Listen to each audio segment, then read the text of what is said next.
This is my favorite soup in the world, and today I'm going to show you how to make it. Hey everybody, Johan Magnusson here, Big Swede Barbecue, and today we're making a creamy and delicious lobster bisque.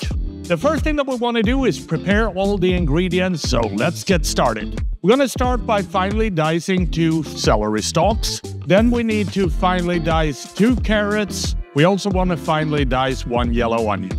All the ingredients for the bisque are now prepped, so let's get to cooking. We're going to put our pan on the stovetop over medium-high heat.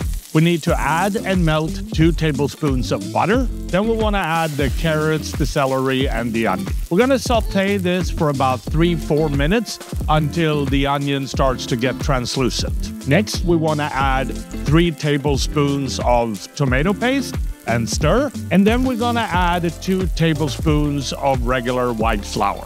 Then we need to deglaze this with 3/4 of a cup of sherry, and we want to reduce this by 2/3. Now we want to add 1.5 cup of white wine, and we want to reduce this with about half. And then we're going to add 4 cups of really good lobster stock.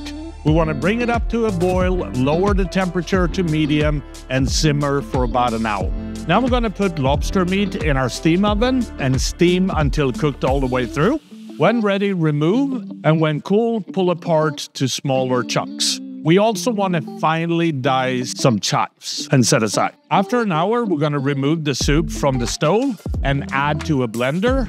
We're going to mix on high, and then we want to pass it through a sieve and place it back onto the stove again. We're going to bring this up to simmer, and then we need to add 1 to 1.5 cup of heavy whipping cream. We want to season it with some good sea salt. We want to plate it by adding the lobster meat to a bowl, and then we're going to ladle plenty of the lobster bisque around. The last thing we need to do, garnish with some chives. And then this creamy lobster bisque is ready to eat. And that is how I make my creamy lobster bisque. And the only thing left to do is to dive into this and see what it tastes like. So here we go. A big chunk of lobster there. This is so rich, it's so flavorful. I really hope you try this at home.